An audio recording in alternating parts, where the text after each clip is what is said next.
lo que he aprendido es no correr más que el propio cliente, respetar los tiempos y, bueno, la importancia obviamente de tampoco quedarse esperando que pase algo para poder reaccionar. Sí, estar pendiente sin precipitarse. Algo estamos haciendo bien cuando de repente entra, pues yo qué sé, un pedido de 16.000 euros de una instalación de tamaño pequeño-mediano que ha montado la instalación de cero, que se ha fiado de nuestro material para montar desde el suelo hasta el último rack donde se van a colgar a hacer dominados.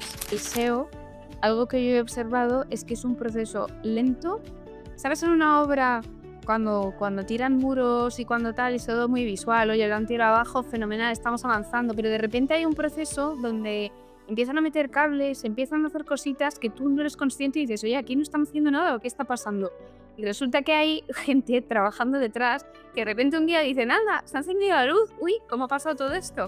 ¿Ha pasado solo? Pues creo que eso es un poco la definición del SEO dentro de un ecosistema de estas características. Para poder seguir creciendo tenemos 3 retos. Una es abrir mercados, ampliar catálogo y ver acciones para ampliar el valor del producto al proceso de la experiencia de compra. Bienvenidos al podcast de Visibilidad Ton. Hoy al podcast ha venido Andrea del proyecto Give Me Fit por segunda vez. ¿Qué tal, Andrea? ¿Cómo estás? Sí, fenomenal.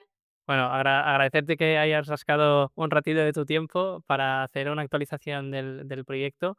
Y desde la última vez, en parte te dije, hey, Andrea, creo que tienes margen de mejora de SEO, le daremos caña. Pero esto para la persona que se quede más rato en el podcast. Ahora, antes de arrancar, preséntate un pelín y el proyecto Give Me Fit. Bueno, yo llevo toda la parte de e-commerce management, estoy especializada en diseño gráfico. Ya os contaré un poco cómo nos centramos en la web y cómo hacemos un poco de fuerza dentro del sector del fitness en la parte de diseño, que no está demasiado desarrollado. Y bueno, Give Me Fit es un marketplace de venta de material y equipamiento deportivo en el que llevamos trabajando ya 3 años y bueno, intentando mantenernos la posición que hemos conseguido hasta ahora en el sector. Ahora comentaremos cómo de difícil y cuál es el reto de mantenerse en esa posición. 100%. También para dar más contexto, la persona que quiera saber más del proyecto y de la historia y del recorrido, voy a dejar enlazada en la newsletter, bueno, cuando lancemos el podcast, el primer podcast, pero hoy sobre todo la idea es centrarnos un poco en la actualidad, en los aprendizajes y también los retos que nos vienen, ¿no? Tanto este Q4 con el Black Friday y todo, y también el 26, ¿no? Así que vamos a partir de esta base. Desde la última vez que hablamos hasta ahora, ¿cuáles han sido los principales retos que crees que has abordado? Mira, el principal reto yo creo que ha sido el no adelantarme a los acontecimientos. Que eso es una cosa que es algo que yo llevo intrínseco y que no puedo evitarlo, pero que creo que en este sector en concreto de e-commerce, el convivir con a veces la incoherencia del consumidor o la poca previsión es algo con lo que hay que convivir de la forma más relajada posible. Porque no se puede predecir muchas veces ciertos comportamientos y lo que he aprendido es no correr más que el propio cliente, respetar los tiempos y, bueno, la importancia obviamente de tampoco quedarse esperando que pase algo para poder reaccionar. Sí, estar pendiente sin precipitarse. Claro, entiendo que también lo dices por el contexto del tipo de proyecto, que hay un ticket más o menos alto, es una compra reflexiva, ¿no? Am, Exacto. explícanos un pelín este contexto, ¿no? Tanto a nivel de ticket medio, cómo planteamos el remarketing o los contenidos a nivel de SEO. Vale. Bueno, he dicho 3 años, pero realmente yo en el proyecto de Give Me Fit llevo desde el 2023. El proyecto lleva activo desde el 2018 y entonces en estos años que llevamos trabajando han sido años de análisis de comportamientos del consumidor. Entonces, como bien dices, nosotros tenemos 2 perfiles de consumidores muy bien definidos. Uno es un profesional con un ticket medio muy alto y luego, otro es un pequeño profesional o particular profesionalizado, es decir, sabe lo que compra, qué es lo que quiere, qué tipo de material quiere, no precisa de demasiado seguimiento demasiado soporte técnico por nuestra parte porque sabe lo que está buscando, pero bueno, se divide entre esos 2 perfiles. ¿Qué pasa? Que esos 2 perfiles, cuando el gran profesional, el del ticket medio alto, hay variaciones, hay fluctuaciones en su comportamiento, hacen mucho daño a la facturación mensual. Y eso era una cosa con la que antes convivir con él, hasta que hemos comprendido esa dinámica y hemos aprendido a gestionarla y a amigarnos con esa inestabilidad y a saber hasta qué punto, en qué momento necesita el profesional un apoyo por nuestra parte en forma de un descuento, algún tipo de incentivo en la compra. El haber sacado todos esos patrones de comportamiento en este tiempo ha sido un súper reto, que creo que por ahora más o menos lo tenemos conseguido, pero bueno, ha sido difícil y sigue siéndolo, porque hay cosas dentro del propio sector del fitness que son imprevisibles. Hay acontecimientos que no puedes controlar y que te afectan directamente. Aquí también para bajarlo a tierra y también incluso para mí, que esto me irá muy bien tanto para Ricardo como para mí. Cuando hablamos del profesional, podemos entender desde un freelance que está en un bajo y tiene su clientela y puede ir comprando producto, ¿no? O incluso un gimnasio que tiene X máquinas, o entiendo que iría por ahí, ¿no? O sea, el profesional, lo que nosotros denominamos profesional es una persona o empresa, o sea, no particular, persona o empresa, autónomo, freelance o empresa, que tiene un establecimiento de cara al público, ya sea un espacio de entrenamiento pequeñito o una superficie algo más grande, pero que necesita material y no lo necesita habitualmente, realiza un desembolso grande una vez, pero necesita una reposición de ese material por deterioro del uso del material, por volumen eh, eh, que se genera dentro de la instalación, el desgaste habitual de un material por volumen de uso. Ese es el profesional. Y de hecho, las tasas de recurrencia que tenemos en la web, el cliente recurrente, y eso lo tenemos muy bien definido, el cliente recurrente y cliente nuevo, tenemos una tasa muy alta de cliente recurrente, que es un dato muy bueno, pero también es un poco el mismo dato de el profesional. Cuando el recurrente, hay un bajonazo en el recurrente, primero lo primero que haces es asustarte, decir algo no estamos haciendo bien y luego, bueno, pues empiezas a entender otras dinámicas. Por eso decía, mayor aprendizaje, no correr más ni que el profesional, ni que el recurrente, ni que nadie, sino tomarse el tiempo, que es verdad que es mucho tiempo, de analizar comportamientos e intentar usar el máximo de variables posible para entender los comportamientos de compra de nuestros compradores que son diferentes entre sí y tienen necesidades diferentes y tienen, bueno, perfiles muy diferentes. Ahora estaba pensando, ¿no? Que al final la lógica también del producto es que no es lo mismo una mancuerna, que puede que el desgaste sea X, mientras que ahora estaba viendo, ¿no? Las wall ball, estas bolas que tiras contra la pared para el CrossFit, ¿no? O para que no me maten los profesionales. Balón medicinal, que puede que le estás todo el día dando hostias contra una pared, pues puede que se rompa antes, pero bueno, como los de Give Me Fit son de mucha calidad, no, ¿no? Pero quizás que Hombre, va por ahí también.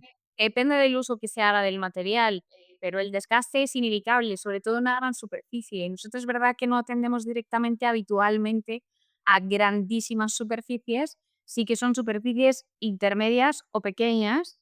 Pues las grandes superficies son atendidas por otro tipo de proveedores, pero sí que, pues bueno, llegamos a tener tickets medios interesantes que son un orgullo de decir, joder, alguien que va a realizar un desembolso de estas características que lo haga a través de una tienda online con la que el contacto de atención al cliente, bueno, pues no es el mismo que a lo mejor la relación que tienes con un proveedor, que tengas una relación de toda la vida, que se establece una relación de confianza, etcétera. O sea, algo estamos haciendo bien cuando de repente entra, pues yo qué sé, un pedido de 16.000 euros de una instalación de tamaño pequeño mediano que ha montado la instalación de cero, que se ha fiado de nuestro material para montar desde el suelo hasta el último rack donde se van a colgar a hacer dominadas. Claro, es que esto estamos derivando a una tendencia que yo ahora unos 3 años que veo muy clara y que evidentemente hace más tiempo que viene, pero ahora sobre todo lo estoy viendo en tanto en la distribución de productos como en este caso, que es el e-commerce B2B, ¿no? Donde ya no es que tengas un PVP definido para una sola venta, sino es que son proyectos, como tú has dicho, ¿no? De más de 15.000 euros. ¿Cómo planteáis a día de hoy esa tipología de transacción, no?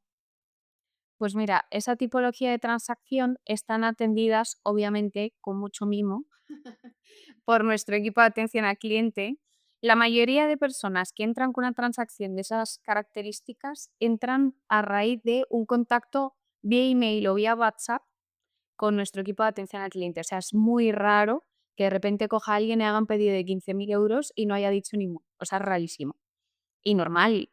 Entonces, bueno, se establece habitualmente se genera un presupuesto, que nuestro equipo de atención al cliente lo elabora, habla con el cliente, un poco atendiendo sus necesidades. Incluso hay muchas veces que se les da opciones de producto que nosotros con nuestros partners tenemos acceso, pero que por lo que sea, porque son demasiado profesionales y específicos, no están subidos a la web, y si les da esta opción, se les hace un descuento por volumen de compras y luego, bueno, pues, tiene ciertas facilidades y ventajas a la hora de, pues, de realizar envíos, si tiene prioridad o no prioridad, porque lo necesita ya, se intenta, bueno, pues, hacer un esfuerzo extra para atender este tipo de perfiles, porque, bueno, pues, muchas veces en meses un poco más complicados, pues, son un salvavidas.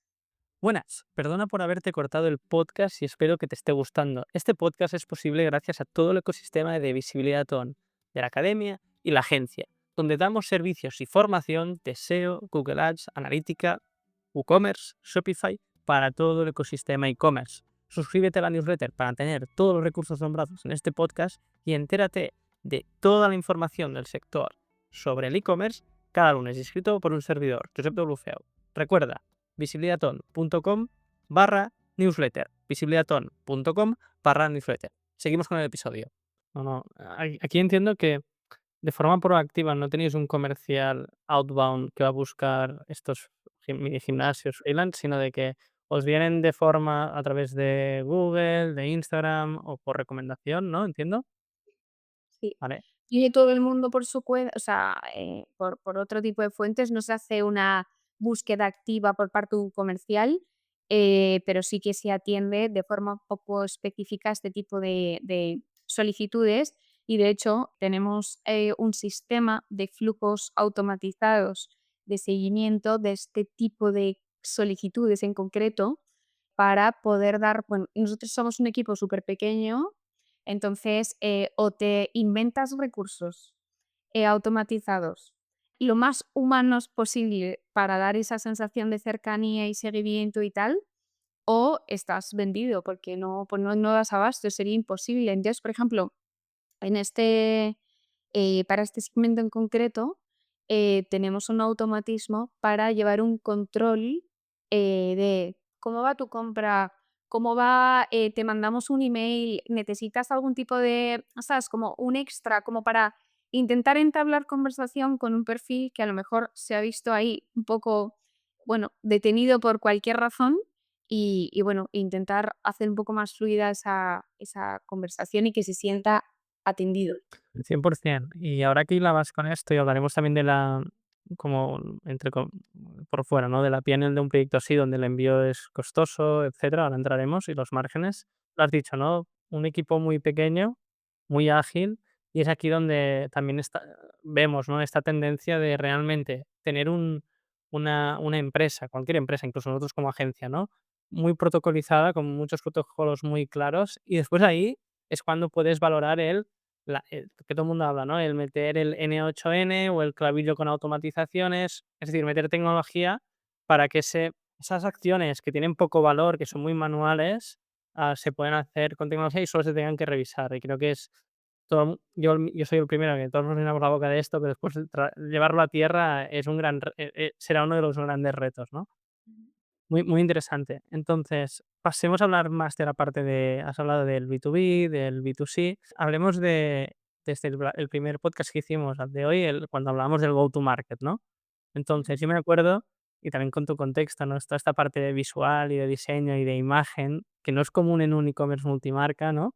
Que realmente está muy cuidado y recomiendo, y de verdad, no para hacerte la pelota, sino que realmente tú comparas e-commerce multimarcas del sector y está muy bien trabajado. Partiendo de esta base de identidad de marca que está muy chula, ¿cómo, cómo planteas actualmente el conseguir ese tráfico que vaya a la web, ¿no? Ya sea contenidos, Google, ¿cómo lo planteas? Mira, yo creo que, o sea, el tema de la imagen de marca es un tema que no se trata con la sensibilidad, desde mi punto de vista, que se debería, desde empresas hasta equipos. O sea, me refiero, no porque yo me dedique específicamente a eso y tenga esa fijación en concreto con todo este tema, pero es verdad que yo observo que a priori, existe, sobre todo yo creo en España y específicamente en el sector del fitness es más aún, una dejadez en el tema del visual que me sorprende, porque el sector del fitness hay una controversia y es que hay una parte de venta de material, bueno, de fitness como tal puro y duro y después está la venta de ropa. O sea, un Nike, un On, un tal, estamos acostumbrados, o sea, ¿el usuario está acostumbrado a consumir un visual hiperpotente? Sí, pero no por parte de e-commerce tipo, venta de material. Entonces, el cliente está capacitado para absorber información visual disruptiva, nueva, diferente, tal, sí, totalmente. Y además es que lo espera y lo valora. Y prueba de ello es que cuando en Give Me Fit se hizo todo el cambio de imagen, se cambió a la web nueva, etcétera, hubo un, o sea, yo creo que la gente esto ha ayudado a, sin haber hecho prácticamente variación en el catálogo, que lo hablaremos un poco más tarde, que es uno de los objetivos de cara al 2026, la ampliación de catálogo, pero sin haber hecho variaciones demasiado específicas en lo que es el producto como tal, porque el producto es el producto base, ha tenido muy buen resultado. O sea, esa sensación de confianza, de tranquilidad en un entorno que te resulta visualmente agradable, no sabes qué es, pero te invita a consumir y a fiarte de ese espacio. Entonces, creo y animo a que todo el mundo invierta en un visual, aparte de que es más bonito y más, agradable consumir en espacios, eso, visualmente cuidados, creo que es fundamental y que tiene un retorno, o sea, y tiene 100%. Entonces, vuelvo a hacerme la pregunta porque se me ha olvidado con lo que te No, dije. pero mira, no, no, y la vamos a hilar siempre lo que decía, ¿no? Esos conceptos, esos mapas mentales para que al final tienes como muchas realidades en el mundo, ¿no? Y dices, vale, pues en e-commerce es visibilidad, conversión, ticket medio y recurrencia, ¿no? Y se puede complicar mucho más. Ahora la pregunta iba encaminada sobre todo por la parte de visibilidad y hemos hablado de la parte de marca que evidentemente pues lo resaltamos y se demuestra con datos, no vamos a dar datos aquí, pero se ve, ¿no? Es decir, a nivel de tasa de conversión, que es lo que veníamos a decir, es decir, si invierto mucha pasta en Google Ads, pero la conversión es baja, evidentemente el modelo de negocio no es rentable. Con lo que todo lo que es trabajar confianza online y más cuando estamos hablando de tickets medio altos, es clave y por aquí pasa el branding. Y es un intangible que, como tú bien dices, como el diseño a veces es muy opinático, ¿no? De me gusta, a mí no, tal. Aquí mezclar tanto la parte de identidad de marca y coherencia con usabilidad coherente, tanto sobre todo en mobile y en desktop, eso se traduce en una mejor tasa de conversión y evidentemente que si tú ahora hablábamos, estábamos en una reunión ahora antes de grabar de el tema del cross-sell o esos sesgos cognitivos de te estás ahorrando tanto dinero por X o Y, ¿no? Pues todo esto ayuda a nivel de KPIs. Así que no, 100%. Entonces, partiendo de la parte hemos hablado de conversión de forma indirecta, hablemos de visibilidad, ¿no? Y ahora como hemos hablado también de la parte de más identidad de marca y visual, hablemos de Google, ¿no? Al final, es uno de los canales que en el primer podcast ya comentaste: "Hey, es relevante". Comentabas la parte de Google Ads, y es ahí cuando yo después te escribí y te dije: "No, esto no puede ser". Hablemos del SEO. Entonces, desde que hablamos a día de hoy, ¿qué has aprendido del SEO a nivel de negocio y sin estar sesgado ahora conmigo, eh? ¿Cuál es tu opinión? Que nunca te lo he preguntado. Pues mira, del SEO, yo creo que cuando entras en un sector nuevo, que para mí, por ejemplo, dentro de e-commerce, toda la parte de SEO es algo, es una rama inevitable, pero diferente y un mundo aparte completamente, te da miedo porque lo desconoces y creo que es fundamental, punto número uno, ir asociado con un equipo que te haga sentir confianza y que, en que sus recomendaciones te están llevando por el buen lugar. Y que ahí creo que el SEO, algo que yo he observado es que es un proceso lento. ¿Sabes? En una obra, cuando tiran muros y cuando tal, es todo muy visual, oye, lo han tirado abajo, fenomenal, estamos avanzando, pero de repente hay un proceso donde empiezan a meter cables, empiezan a hacer cositas que tú no eres consciente y dices: "Oye, aquí no están haciendo nada, ¿o qué está pasando?". Y resulta que hay gente trabajando detrás que de repente un día dicen: "Anda, se ha encendido la luz. Uy, ¿cómo ha pasado todo esto?". ¿Ha pasado solo? Pues creo que esa es un poco la definición del SEO dentro de un ecosistema de estas características, porque es un proceso muy lento. Creo que tiene la complejidad o sea, para mí al menos, tiene complejidad en el entendimiento profundo de su funcionamiento, pero por eso decía, fundamental el poder hablar, interactuar con un equipo que digas: "Me siento acompañado, me siento seguro y siento que, oye, lo que me están recomendando, pues vale, pues vamos por buen lugar", porque es un poco la sensación que yo he tenido, que he dicho: como me quiera meter aquí a aprenderme e intentar opinar más de la cuenta, la voy a liar, así que mejor dejo hacer y bueno, está teniendo buenos resultados según nos vamos informando en reuniones y tal. Entonces, me parece interesante y un apoyo fundamental a toda la parte de inversión directa en Google Ads, en Facebook Ads, etcétera, pues tener una pata orgánica que te mantenga equilibrado, sabiendo que si un día apago el grifo, ¿qué pasa conmigo? ¿Sabes? Entonces, nosotros yo puedo decir que podemos contar con una pata orgánica que ahora mismo cada vez está más estable y hay otra pata que es la de todo el tema de newsletters, de trabajo de la base de datos, que es otra pata para mí fundamental que puede permitirnos el cerrar ese grifo no como a mí me gustaría, que sería cerrarlo entero y hasta luego, pero eso es muy difícil. Pero, que te da esa tranquilidad de decir: "Oye, emergencia, necesitamos activar varias acciones o necesito", o sea, creo que, por ejemplo, que el SEO da una visión muy interesante de un cliente que no está dentro de tu web, o sea, tendencias, en plan, intenciones de búsqueda. O sea, yo con Ricardo me paso el día: "Pero, ¿por qué vamos a hacer esto?". Y Ricardo: "No, es que la intención de búsqueda", o sea, un poco guiar en plan, ¿qué es lo que se está buscando? ¿Cuál es la tendencia? Porque muchas veces quedamos por supuesto que nuestro profesional, el que nos compra a nosotros, o nuestro particular, el que nos compra a nosotros, tiene ciertas formas de buscar, sobre todo aquí, que hay bastante parte técnica de material, en plan, pues una pesa rusa, o sea, hay cierta terminología que puede estar más vinculada a un sector profesional o semiprofesional y que estamos dejando de desatender a un público no profesional, no especializado, que es muy interesante también y que, bueno, pues ver un poco cuáles son sus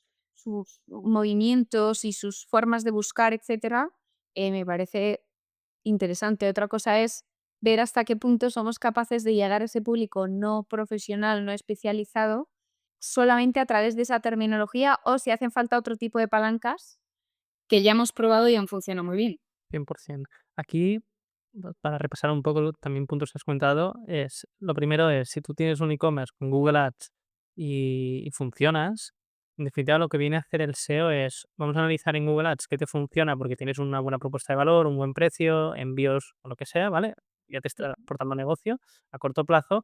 El objetivo del SEO va a ser, punto uno, reducir lo que muchas veces decimos el CAC, el coste de adquisición, que actualmente ya has validado, que funciona, Ujú, y por otro lado, también incluso aumentar tu visibilidad en las search. Es decir, ya estás apareciendo mediante Google Shopping o una campaña de búsqueda, pues también en esa parte orgánica, que incluso hay mucha gente que a día de hoy incluso se lo salta, ¿no? ujú, Entonces, sobre todo este punto y que es cuando empezamos contigo fue, vale, hablemos de prioridades de negocio, que hay muchas y tampoco las desvelaremos, ¿no? Pero el caso de éxito que documentamos era en la casuística de las mancuernas. Entonces, es un ejemplo muy claro de, hey, alguien que no conoce Give Me Fit y va a Google, evidentemente está la campaña de Google Shopping, que si te clica, tu CAC va a aumentar y el objetivo del SEO es que se diversifique todo el coste de lo que es nuestro fee, los recursos de contenidos que creamos, recursos de desarrollo de tecnología también, y evidentemente recursos de link building, y se va diversificando a lo largo del tiempo, ¿no? Que la teoría dice que tiende a cero, pero es muy complejo y proyectos muy grandes a día de hoy seguir invirtiendo en SEO. Con esto, has tocado otro punto que me parece muy interesante, que es aumento de catálogo, que lo has dejado entrever, y es algo escucho esto y contigo lo hemos hablado, me pongo muy contento, ¿no? Porque al final el SEO llega un momento que si tú no amplías catálogo o abres mercados y no vas a hacer una migración en tecnología y has tocado ya todos los palos a nivel de contenidos, te queda la palanca de link building, evidentemente otras micro palancas, pero no una palanca tan buena como puede ser ampliar catálogo, abrir mercados o tener una herramienta de tracking de precios para tener precios optimizados para shopping, ¿no? Entonces, hablemos del catálogo. Cuéntame, ¿qué tenemos que esperar de ello? Pues mira, es que de cara al 2026 yo tengo cosas o sea, tengo ciertas cosas muy claras que necesitamos 100% y que si no, o sea, no vamos a continuar creciendo. O sea, este año que lo comentábamos antes ha sido un año un poco eh, raro. Y raro ha sido porque, por ejemplo, ha sido un verano brillante. O sea, cosas raras que hemos ido observando y que, bueno, lo raro no gusta, pero la realidad es que el resumen es que estamos creciendo entre un 5 y un 10% respecto al año pasado y esperamos cerrar así el año, pero para poder seguir creciendo, teniendo en cuenta que del año anterior veníamos con una dinámica de crecimiento superior, para no estancarnos, porque entonces, como continuamos así con los recursos que tenemos ahora mismo ya fijos, haciendo, bueno, pues mini acciones, mini palancas, que es lo que comentabas, pues bueno, vamos a probar si los gastos de envío, el USP, haces una ventana de suspender gastos de envío durante un momento puntual, cómo funciona, reacciones de ese tipo para entender mejor dinámicas de consumo. Aparte de todo eso, a gran escala, creo que ahí tenemos tres retos. Una es abrir mercados, que esto es una cosa que ya nos planteamos el año pasado y que es un tema muy complejo, porque a nivel logístico, como siempre, es un problema. Es Eh, válido. Pero es ¿cómo son? es muy complicado abrir ese mercado fuera de España, fuera de, España y Portugal, porque España y Portugal, pues lo podemos meter un poco, pero como quieras salir de ahí, es complejo. Además, creo que esto va ligado a un momento de inflexión en el que te puedes encontrar dentro de un e-commerce donde el crecimiento, o sea, se empieza a crecer. Te planteas abrir un mercado. Para poder abrir mercados necesitas una infraestructura que te pueda dar Shopify para que esté bien consolidada realmente, que tú estés seguro dentro del entorno en el que estás trabajando. Necesitas saltar a un plan superior de Shopify que ya supone unos costes mensuales que te empiezan a ahorcar lentamente. Entonces, claro, estás ahí como en el momento de cualquier emprendimiento de monto una empresa y voy a contratar a la primera persona, monto un e-commerce y pego un salto a empezar a tener gastos fijos más grandes con este tipo de acciones. Entonces, es verdad que abrir mercados tiene estas limitaciones, por lo tanto, lo tenemos ahí en el rabillo del ojo, pero con un poco de miedo por las limitaciones que supone. ¿Y qué nos queda? Pues ampliar catálogo y ver acciones para ampliar el valor del producto o, bueno, no del propio producto, sino al proceso de la experiencia de compra. O sea, todo aquello que engloba la experiencia de compra, cómo la podemos enriquecer, ya sea en forma de mejorar las condiciones de garantía respecto a la competencia, mejorar de, que sé, condiciones de envío, mejorar todo lo que pueda rodear al propio producto, porque el producto sabemos que funciona bien y que se vende, todo eso, ¿cómo lo podemos mejorar? Entonces, eso por un lado. Lo de ampliar catálogo, vuelvo a ello. Ampliar catálogo, mi idea, o sea, al principio nosotros cuando nos metimos en el proyecto, el catálogo era un catálogo interminable. Para mí eso, de cara a usabilidad, me parece pésimo. Porque yo entro ahora en una web que realmente no sé ni lo que vende, que no sé, o sea, hay tanto que me puedo pasar ahí horas y días como si estuviera en un Temu o en una cosa de estas. O sea, me parece que no estás, o sea, no estás ayudando a nadie. Entonces, nosotros teniendo en cuenta el recurso que tenemos de atención al cliente, que es limitado porque tenemos un equipo pequeñito, no podemos estar todo el día dando asesoramiento. Entonces, o lo hacemos a través de un catálogo bastante enfocado, o estamos perdidos porque no puedes dar ese soporte por otro lado. Entonces, nosotros hemos observado que ampliar catálogo, lo que nos conviene no es ampliarlo en cantidad de productos diferentes, sino La idea es coger los productos que funcionan, porque la facturación se concentra básicamente en un núcleo de productos bastante concreto, que son nuestros top ventas, y a raíz de analizar esos top ventas y que validar que están mantenidos en el tiempo, cómo podemos encontrar más productos de estas características y conseguir siendo los mejores en precios, calidad de producto, rapidez en envío de estos productos. O sea, quiero todo lo que exista de este producto en mi web. O sea, es que es un poco el objetivo. Tiene Entonces, mucho sentido. es difícil. Es un reto ambicioso, pero que creo que es la forma de trabajar, porque nosotros estamos llegando a un cliente que sabe lo que busca y que encuentra en nosotros la solución a esa búsqueda. Lo que creo que hay una limitación dentro del sector en la mayoría de e-commerce, a no ser que sea un macro marketplace tal, es que hay muy poca profundidad de catálogo. O sea, tú encuentras, por ejemplo, buscas mancuerna y encuentras dos tipos de mancuerna. Si eres alguien especializado o buscas algo concreto, no vas a encontrar, o sea, no vas a encontrar el producto en ese espacio, o sea, te vas a ir de ahí. ¿Qué pasa? Que si yo encuentro que en esta web tengo tropecientas mil mancuernas, con una diferencia real entre ellas en datos técnicos, en tal, me voy a sentir, primero creo que voy a sentir confianza en comprar mancuernas en el sitio donde tienen todas las mancuernas del mundo, por ejemplo. Y luego que voy a sentir realmente la libertad de poder estar eligiendo con criterio en un estadio donde hay una diversidad, ¿sabes? O sea, están como subespecializados en ciertos productos. Esa es un poco la idea que tenemos de cara al 2026. Genial. Con esto, volvemos a lo mismo, ¿no? Es decir, el hecho de que tú des más amplitud de catálogo sobre una misma familia y hablabas del famoso Pareto, ¿no? El 20% de catálogo aporta 80% de negocio. Si eso ya lo validas en un mercado como el español y solucionas el de enviar a Francia, Alemania, Italia, por ejemplo, aquí lo que te permite es, si tú tienes un distribuidor español, y esto parece una tontería, pero cuando me los contaron, dije, es que es muy interesante. Tú tienes un distribuidor español y vendes fuera, Francia, Alemania, Italia, él estará encantado contigo porque, en definitiva, está consiguiendo ventas de un mercado que puede que normalmente directamente no conseguía. Con lo cual, ahí estás también tejiendo relaciones win-win, que se suele decir, ¿no?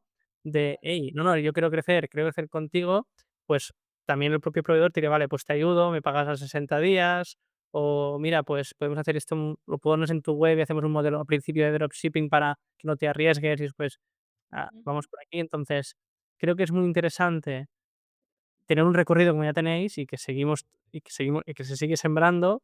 Si tú estás bien posicionado en SEO para esas categorías, también esas marcas están encantadas y a diferencia de otros marketplaces, que podemos hablar sin ningún problema, Decathlon ha abierto el marketplace y ahí tu Mm, distribuidor puede poner ahí el producto, pero todo lo que implica a nivel de que cuando salga el pedido vender uno, estar al día, tener bien todo Decathlon, los márgenes que aplican, cuando realmente, cuando a ti ya te funciona, tú ya a nivel de cash flow, ujú. vale que puedes pagar a 30 o 60 días, ¿no? Pero que el modelo puede tener todo el sentido, ¿no? Entonces, como bien decías, tenéis 2 clientes muy claros, el que en su casa quiere una mancuerna o el, entrenador personal que tiene, bueno, que tiene una serie de clientes y también necesita X mancuernas, pero incluso el distribuidor, ¿no? Que al final, Ujú, y esto lo hemos hablado muchas veces también, el tema de YouTube, de ujú, crear contenido, de Give Me Feed, que y pues decimos ejemplos, PC Componentes, Plátano Melón, Football Emotion, hay un montón de casuísticas que realmente das un valor a la marca, porque si tienes que ir a reventar precios y ya está, también la marca al final se cansa, incluso puede tener su canal directo. Entonces, hablemos de la que es generación de contenidos, que contigo ya lo hemos hablado. ¿Cómo lo ves esto?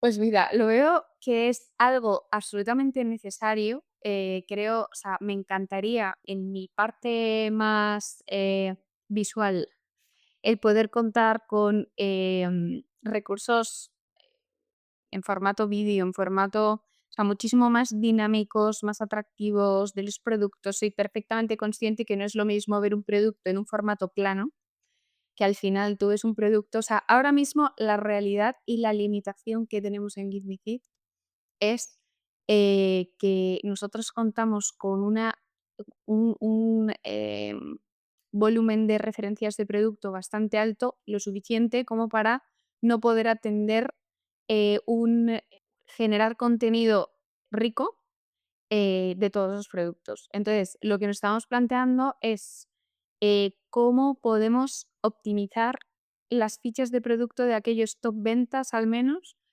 porque obviamente no es lo mismo ver una mancuerna en un formato plano, por mucho que se haya trabajado el darle volumen y darle tal, no tiene nada que ver con verlo en movimiento, tirarlo al suelo. O sea, yo quería hacer algo bastante rompedor, que no lo voy a contar para que no me lo no, Vamos a poner el pip, no te preocupes, después lo editamos.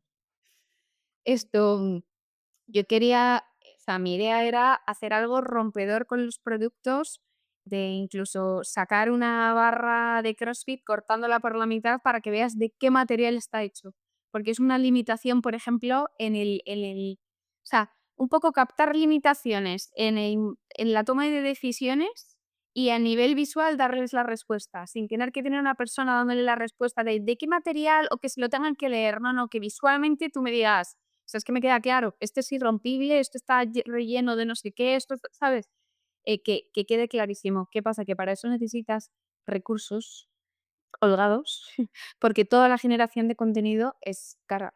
Y entonces, pues eso es una limitación, que me encantaría poder, solventar lo antes posible, porque creo igual que creo o sea, es parte del branding, es parte de la imagen, el poder generar ese contenido enriquecido. Sé que hay otras marcas relativamente pequeñas, no tiene por qué ser un macro marketplace, que lo hacen muy bien, que no sé cómo lo hacen, porque, bueno, sí, tienen margen, seguramente trabajan con márgenes más amplios. Nosotros trabajamos con márgenes muy pequeños para poder trasladarle el beneficio de ese margen pequeño al cliente final, en forma del precio más bajo.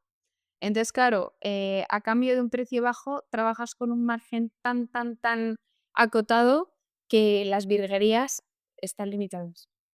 100%. Y ahora estaba pensando en esto después fuera de micros, le damos una vuelta, porque a mí con Surfon me pasa exactamente lo mismo, es decir, e-commerce multimarca, al final tengo marcas que ellas sí que tienen un margen, pero después le venden a un distribuidor y el distribuidor me lo vende a mí, ¿no? Y evidentemente, yo a día de hoy estoy trabajando con márgenes del 25 para abajo y con ese 25 tengo que pagar la estructura, que es lo que venimos siempre hablando, ¿no? Entonces, ese 25, pues generas contenido, a no ser que seas con tu tiempo y te pones yo me pongo a hacer surf y hablo de la tabla, ese día o te pones tú con la pesa y la enseñas. Sí. Y yo incluso lo que he llegado a valorar en Surfon es, vale, pues busco a riders, me compren productos, es decir, dentro miro a mis clientes, a ver si hay algún creador de contenido que más o menos se le ocurre y hablar con ellos, ¿no? A ver qué se puede hacer. Entonces, estoy 100% de acuerdo contigo que es complejo y además que no es tan evidente, ¿no? Entonces, bueno, es uno de los Correcto. retos. Es complejo hacerlo como a mí me gustaría. O sea, a ver, podemos coger, una IA, empezar a meter imágenes, a tal, pero es que yo no quiero hacer eso, ya estaría subido en la web. No quiero hacer eso porque me parece que, sumarse a una tendencia de crear contenido por crear contenido no aporta. O sea, yo sí creo contenido es para que realmente aporte algo. A la hora en cuanto a la toma de decisiones, en cuanto a, bueno, a terminar de impulsar, de hacer un poco de ese impulso de cerrar esa compra porque tenías una duda, pero para poder resolver todo eso, primero, punto número uno, hemos tenido que analizar dónde están esos, stoppers que pueden hacer que la persona no finalice su compra, que seguimos analizándolos muchas veces, ya que sabemos que el precio en la mayoría de casos no es la limitación porque tenemos un mejor precio. ¿Cuáles son el resto de frenos, que pueden hacer que la persona no nos esté comprando? Somos perfectamente conscientes de que hay una parte potente visual de contenido que falta y que, hay que trabajar en ello. Lo que estamos viendo es la forma, solamente. Casi nada. Has comentado el tema del precio Y yo también lo que he aprendido en el multimarca es que el precio es killer. Es decir, si tú no tienes precio por un Shopify bonito que tengas, optimizado en Google Ads, en Meta, en Klaviyo con email marketing, lo que tú quieras, incluso el Finder, todas las apps que tú te imagines, si no tienes precio, estás muerto, ¿no? Entonces, también, ¿cuáles han sido tus aprendizajes de trabajar con un precio optimizado para aparecer correctamente en Google Shopping, etcétera?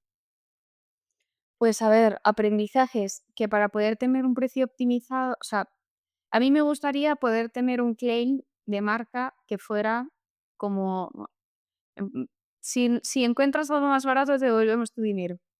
Y de hecho se planteó al principio, pero yo dije: "Madre mía, lo mismo la liamos y a ver si hay ofertas o hay veces que o tienes una herramienta, creo que para poder pegar ese salto tienes que tener una herramienta de control brutal, un automatismo que te esté registrando continuamente los precios del mercado, porque de repente te viene una pequeña web que tiene stock y se lo quiere llevar encima, te tira por los suelos ciertos productos y te ha jorobado. O sea, tienes que hacerte cargo además de tu propia trampa. Entonces, no quise hacernos ninguna trampa porque caí en ese tal, pero yo lo que he aprendido del tema precios es que el precio es importantísimo, obviamente, que te abre las puertas, pero no vale todo. No vale todo. O sea, a costa del precio, la gente no es tonta. O sea, dar por supuesto que, oye, como lo has comprado barato, te aguantas. No, no vale. La gente ahora mismo tiene muchísimos recursos para hacer comparativas, tiene muchísimas herramientas para poder reclamar una situación que no se ha gestionado correctamente y escudarse en que el precio, y además a mí me da mucha rabia por mi trayectoria profesional, en que escudarse en el precio es la excusa perfecta para poder hacer lo que uno quiera, no me parece. Entonces, creo que hay que mantener el equilibrio entre el precio y ser honesto con el resto de elementos que suceden a una compra. Me refiero, yo qué sé, pues todo, en el proceso de envío, en el proceso ser honestos en todo ese proceso, sabiendo las limitaciones y intentando ser lo más transparentes posible. Oye, ¿estás pagando esto? Pues, ¿te va a venir en una caja con un lazo de tal? No. ¿Te va a llegar en 5 minutos a tu casa como lo puede hacer Amazon? No. O sea, ser realistas en lo que puedes dar a cambio del precio, sin ser, abusivo en ese escudarse en el precio, ¿no? Creo que es un poco la clave del éxito, no es solamente el precio, que obviamente te abre muchas puertas, sino ser honesto y no aprovecharse de esa situación. No, y hablamos de este contexto, ¿no? De no es lo mismo, y entraremos en esto, un multimarca como puede ser el caso de Gimifit o Surcon o cualquier multimarca, que al final la propuesta de valor es catálogo, servicio rápido y de calidad, un precio competitivo, bueno, y todos los que todos los multimarcas repetimos, que después está el otro contexto cuando como multimarca empiezas a crear producto propio, es decir, tú ya tienes una información de lo que está funcionando, pues valorar, empezar a hacer producto propio, tienes más margen y ahí es donde puede tener sentido otras propuestas de valor que puedes ir a un precio más premium, pero hay una propuesta de valor muy clara a nivel de calidad del producto, etcétera, ¿no? Entonces, yo también aprendiendo de Gizmifit o aprendiendo de muchos e-commerce multimarca, lo que tengo claro es vender en internet a día de hoy con un Shopify y si tienes el producto en el almacén y un carrier que lo venga a buscar es fácil. A mí, o sea, es fácil. El problema es que sea rentable, ¿no? Y hacerlo bien y que a 3 años sigas vivo. Entonces, creo que tiene mucho mérito un proyecto como este, que sea rentable, que siga, viviendo, digamos, y quiera crecer.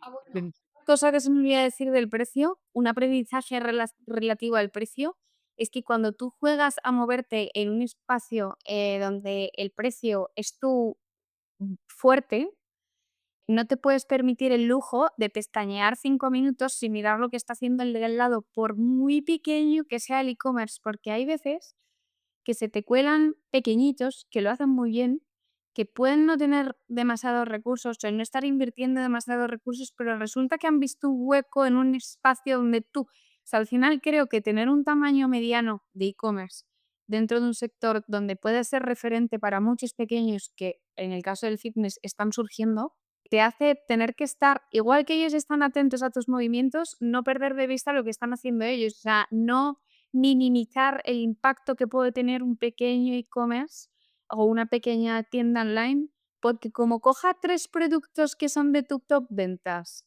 y se ponga a perseguirte, pisarte los talones, aunque sea muy poquito a poco, te va haciendo daño.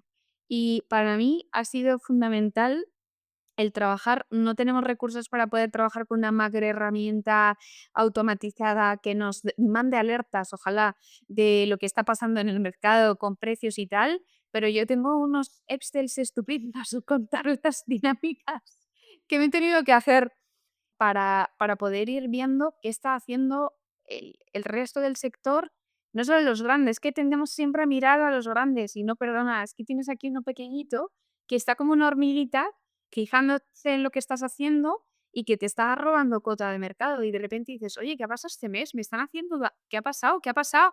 ¿Seré yo? ¿Será yo? ¿Será el cliente no ha comprado? No, no, no, tienes ahí uno pequeño que te está rascando así poco a poco un poco de cuota de mercado, y creo que no hay que perderlos de vista cuando tu fuerte es, o sea, tu posicionamiento, lo principal es el precio.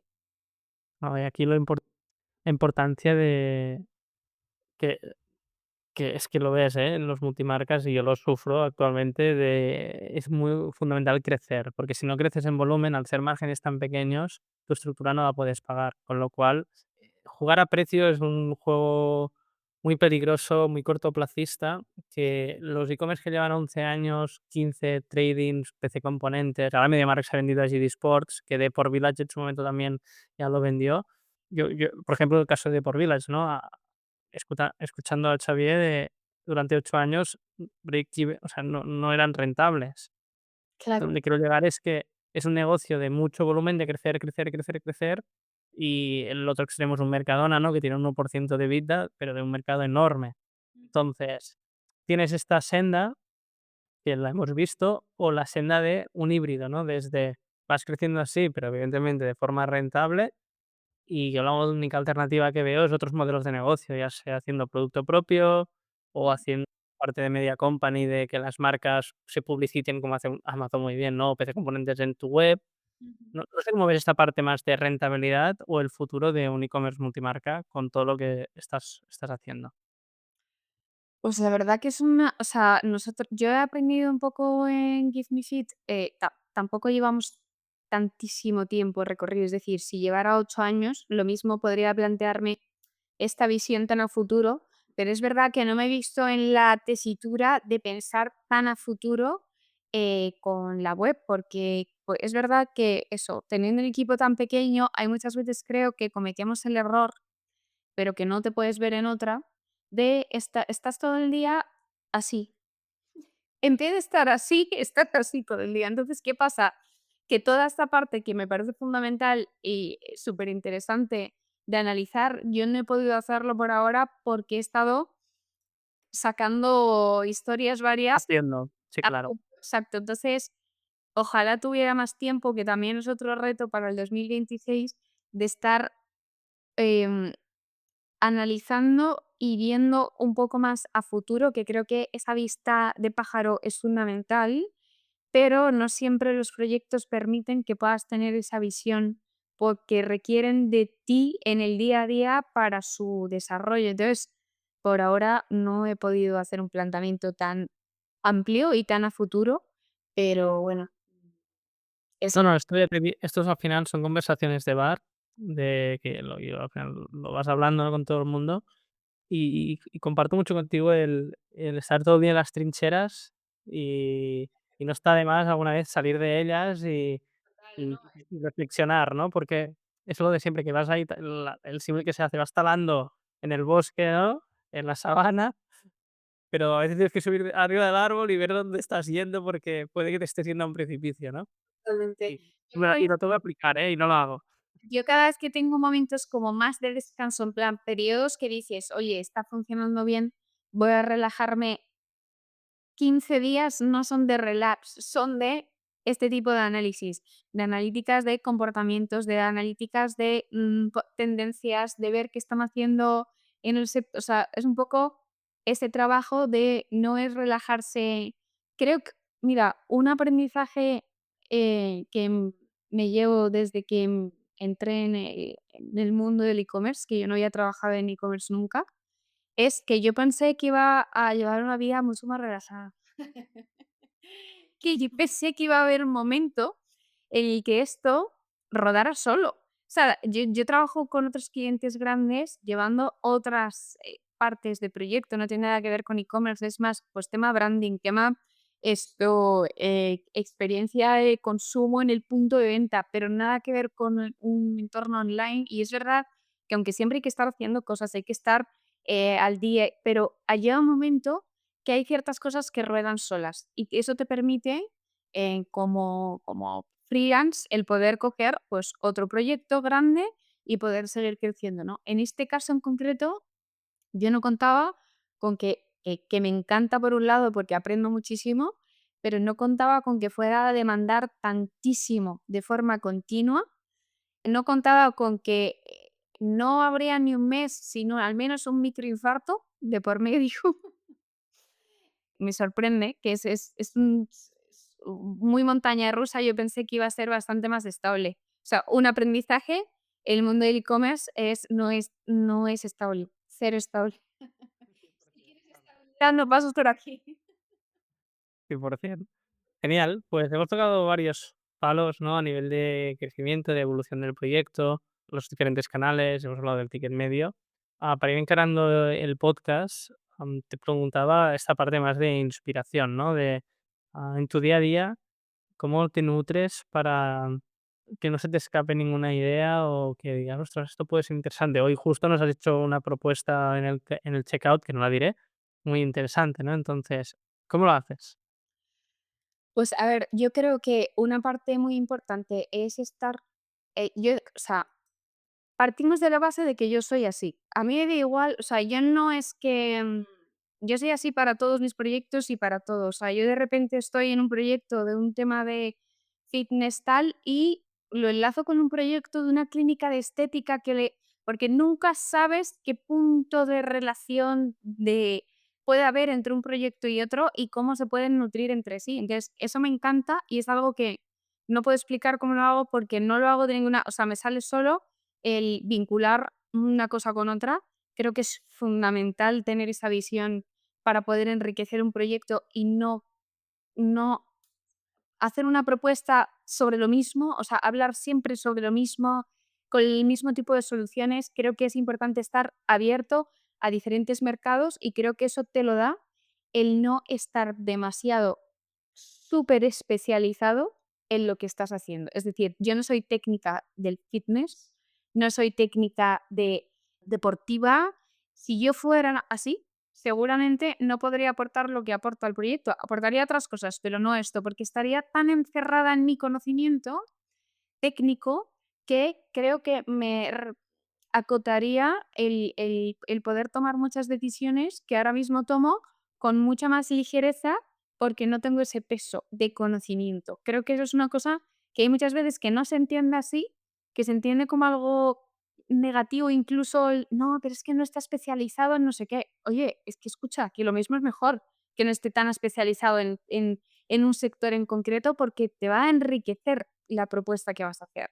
Entonces, creo que estar abierto a muchos sectores y estar despierto es algo fundamental, pero, bueno, o sea, a ver, por ejemplo, pues, yo qué sé, pues podcast que puedan resultar inspiradores, pues el podcast de Así empecé, me parece siempre hay Muy historias bueno. inspiradoras.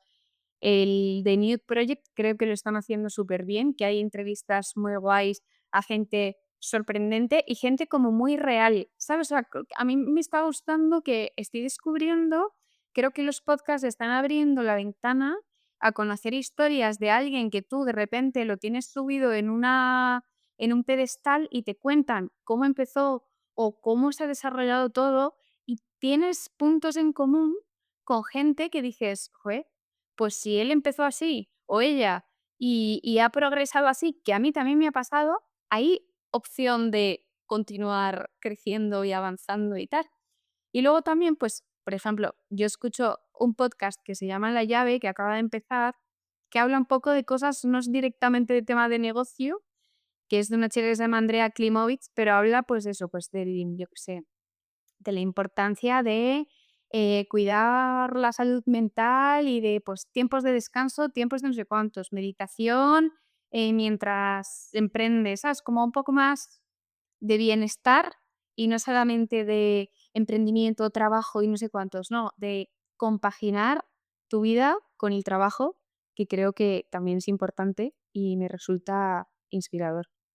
Y luego también, pues inspirador, pues eso, pues no sé, antes te contaba, joder, a mí me resulta inspirador fijarme, es que en lo que menos te esperas, de repente, el otro día haciendo una compra en una tienda online que se llama Mini Cotton, y yo digo, joder, ¿por qué siempre nos fijamos en los gigantes? ¿Te va a sorprender un Amazon en su gestión de tracking del pedido y no sé qué? A lo mejor sí, pero ya estás acostumbrado, pero cuando de repente una tiendita de esas características te hace un movimiento inesperado, eso es inspirador para mí. De repente, pues haces una compra, no sé de qué forma, ahora me tienen loca intentando averiguar cómo han hecho para que... Eran llamadas, preguntárselo.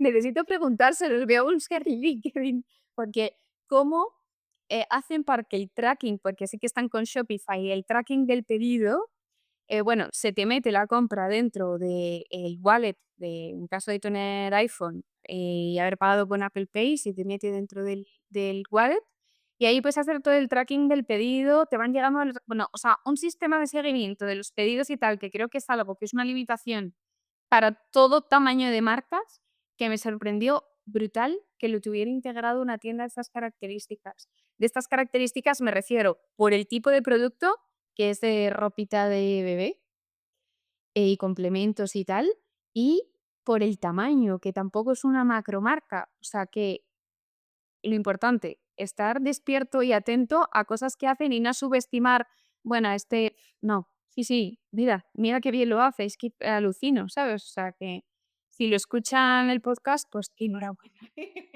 Sí, no, también aprovecharé, a ver, indagaré, a ver si las puedo traer al podcast, Pues sí, porque creo que son estos pequeños detalles que son muy interesantes, ¿no? Es decir, de forma indirecta lo has dicho, ¿no? Pero el poner el Apple Pay o el Google Pay dentro también del proceso de pago, sobre todo para tickets bajos, pero después sorprender, como tú has comentado, creo que es muy guay.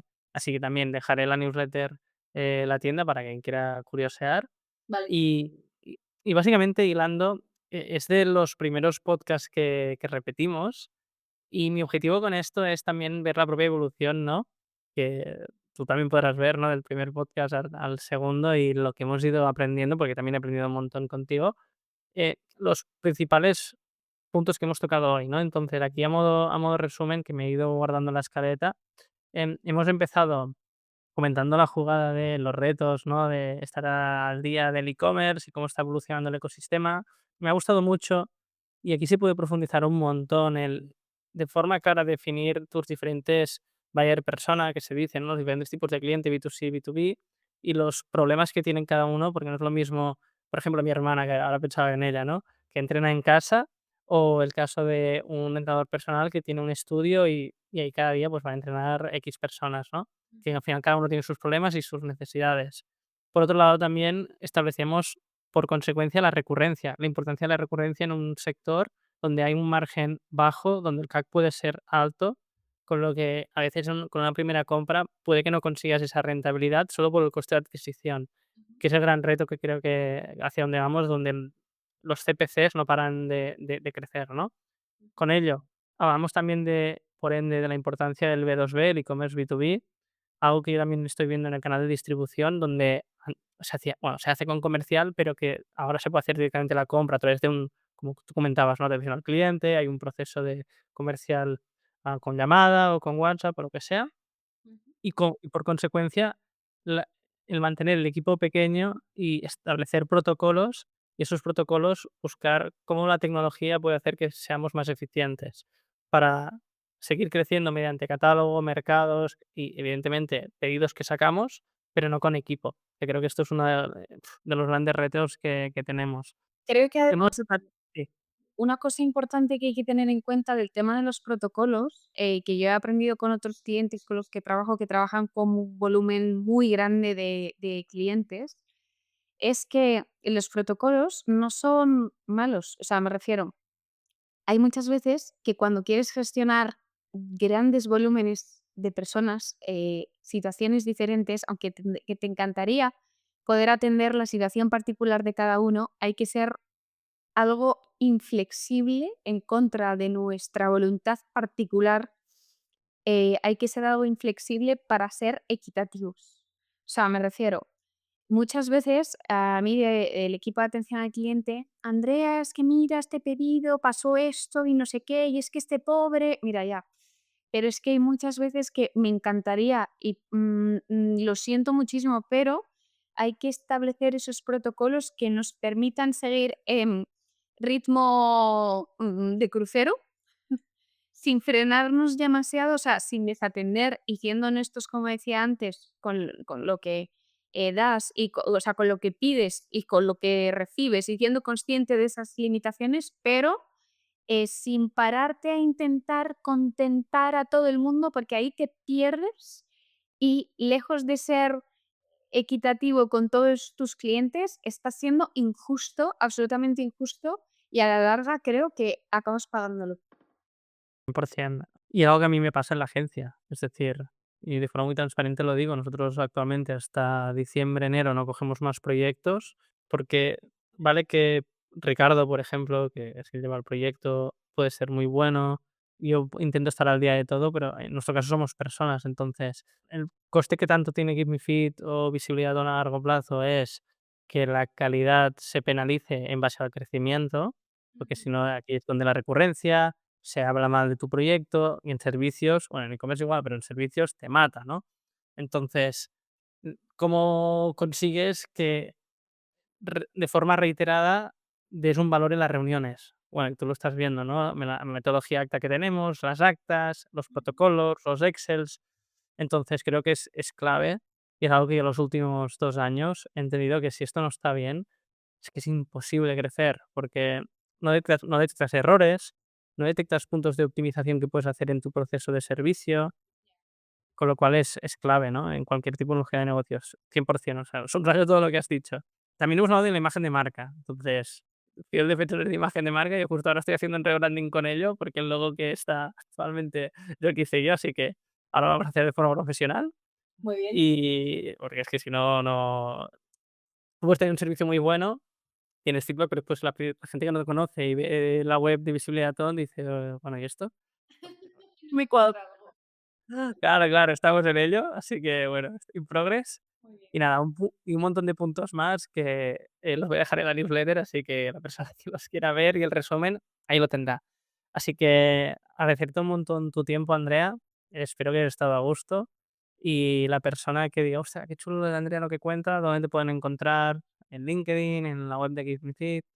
Pues mira, no soy muy activa, como habrás podido comprobar, en ningún lugar, porque yo voy por libre.